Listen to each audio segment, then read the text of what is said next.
Hey everybody, Disgruntled Specialist here, and today we are covering part 6 of the 10-part series on refining and crafting in New World. Um, we covered the refining in the first 5 sections, now we're going into the crafting, and we're going to subset the crafting a little bit differently because there are some things that I think are important to combine. As for today, we're going to be doing weapons specifically. And then we'll move into some other topics. Uh, we're going to see 3 different stations: Arcana, the Forge, and the Workshop. And we're going to be visiting these because they each have different weapon components. So while we'll be doing some workstations individually as we look at them, for today we're going to do weapons, so we have to look at 3 different ones to cover all weapons. So the first station we're going to look at is Arcana, or the Arcane Repository. So this is where you're going to build your life staffs, fire staffs, ice gauntlets, and I would assume whenever they do plan on releasing the void gauntlet, I'm still looking into that because that's just hearsay right now, but I would assume it's going to be made here as well.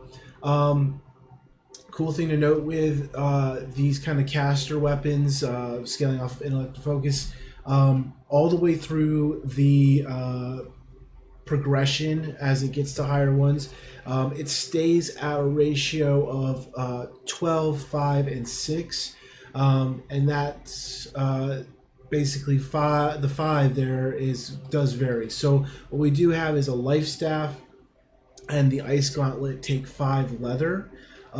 Whereas the fire staff takes 5 wood, but that's our middle component that can be adjusted, or one of our components that can be adjusted, as well as one of the elemental infusions, so like Life Arcana, or there's a Tier 5 Life Quintessence. So that you need 6 of an element, and then the primary ingredient that kind of stabilizes the weapons by tier is the metal that you're going to mine. So, if we start iron, 12 iron ingots, that's required. If you want to go to the next tier, you need 12 steel. If you want to go to the next tier, you need 12 star metal. If you want to go to the next one, you need 12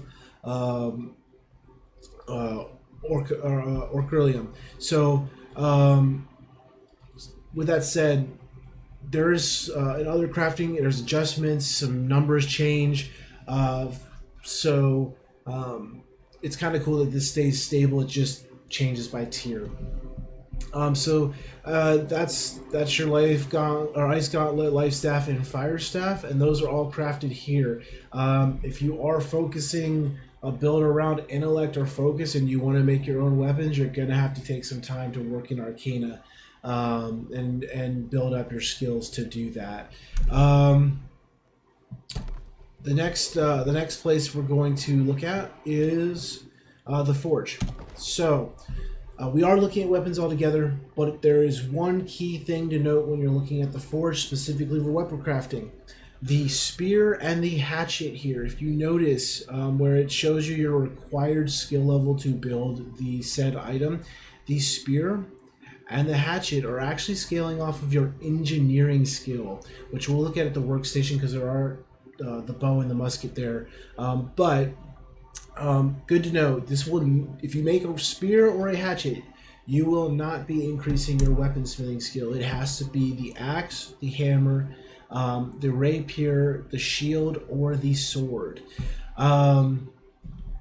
So for your crafting purposes, as I said, this whole series is about helping you plan your leveling, to understand the mechanics around the crafting of these different components. So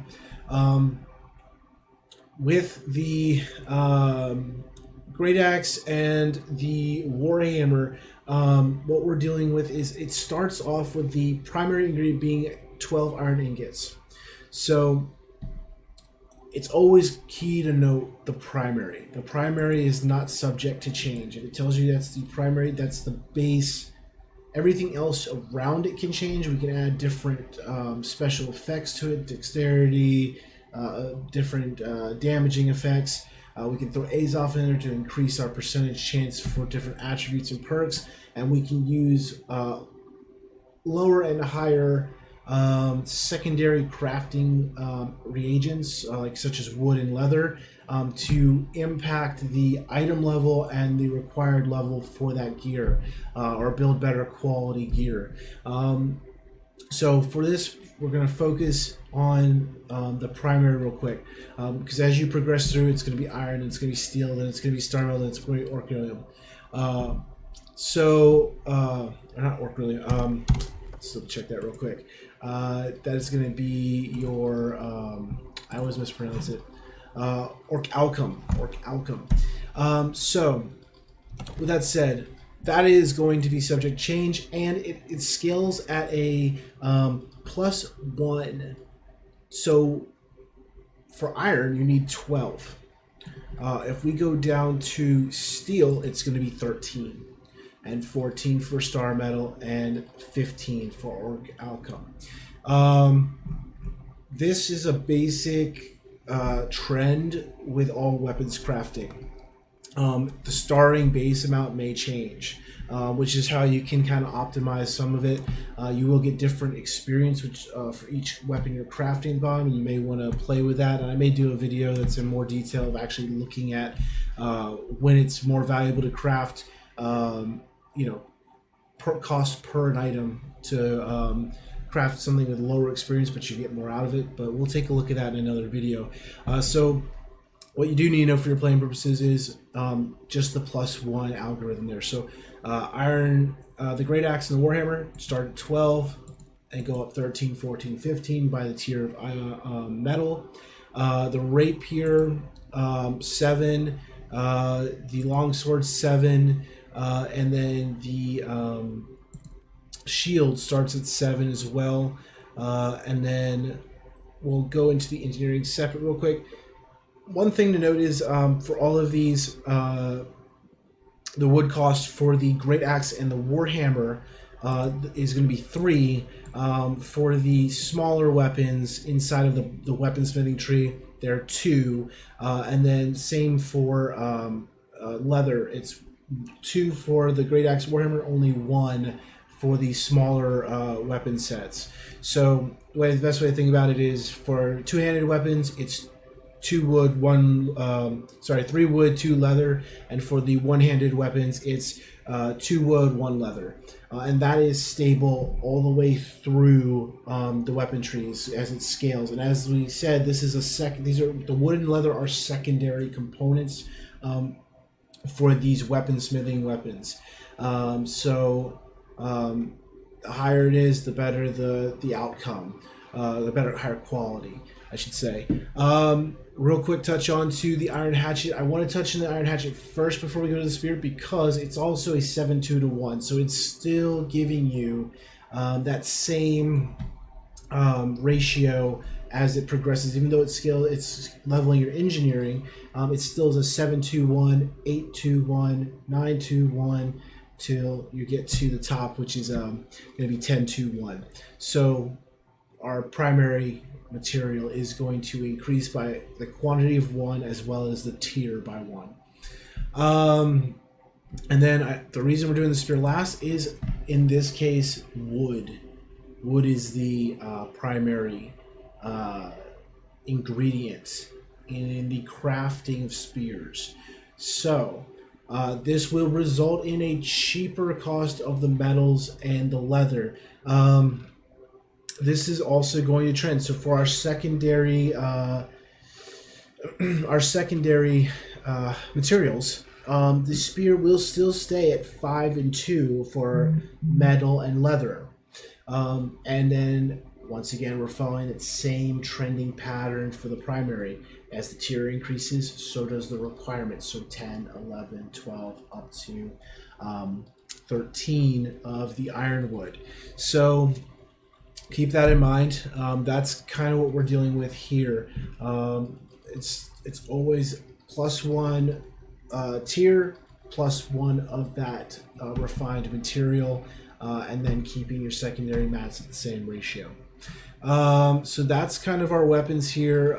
We do have some different special weapons that have set attributes and perks, but we're not going to worry about those too much, as well as some of the replica pieces. So right now we're just going to focus on the base crafting.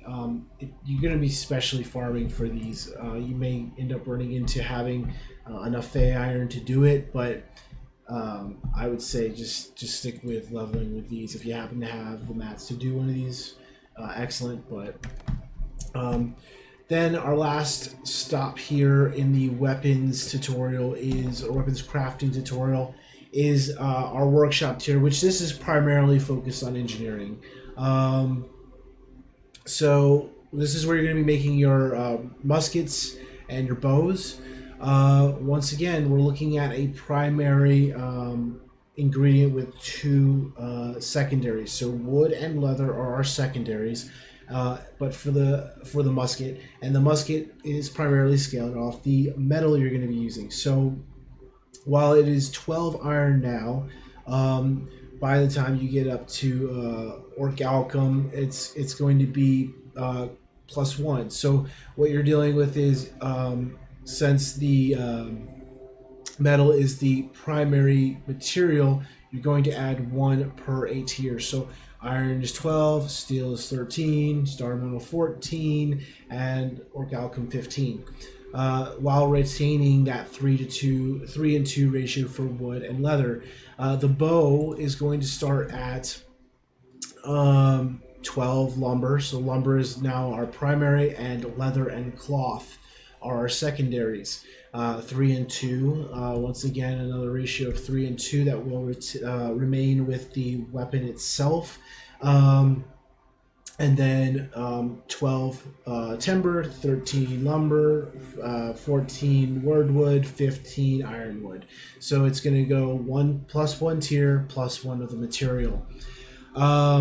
I also want to touch on ammunition, because that does feed into our weapons crafting. Because if you're going to be using the bow and you're going to be using the musket, you're going to need to invest in the ammunition, because ammunition will get expensive over time.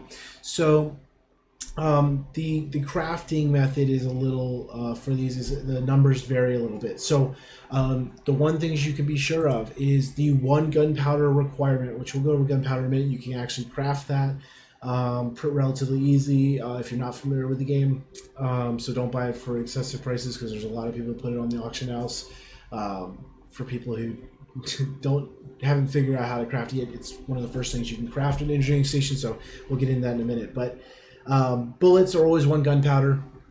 The cloth quantity will go up. So while you need 1 linen, for steel you'll need you'll have to go up to 2 satin, and then 2 silk for star metal, and then 3 of the tier 5 cloth, which is eluding my mind right now, to make a bullet. But the offset for that is the metal requirement goes down. So you need 4 iron, then you're going to need 3 steel, and then it's going to be 2 star metal, and then 1 Orichalcum. So while the metal cost goes down as the tier goes up, the cloth count goes up as the tier count goes up. Both are inversely proportional, but by 1. And then for arrows, the standard for arrows is 3 feathers. No matter whether you're starting at the flint arrows you can make at the first campsite you ever build in the game, or if you're going all the way up to your Orichalcum arrows. So the wood cost between arrows stays the same. It's 2 across the board. Obviously with the tier increasing, so you're starting with your green wood at flint, and then we'll go up to our iron arrows, it's timber, and then our steel arrows is lumber, and then our star metal arrows is wordwood. So you're going to need 2 ironwood planks to make these arrows, but it stays consistently at 2. The thing that does change is that the arrowhead requirement, I would say metal, but flint is a stone. So aside from flint, your ingot count actually goes down.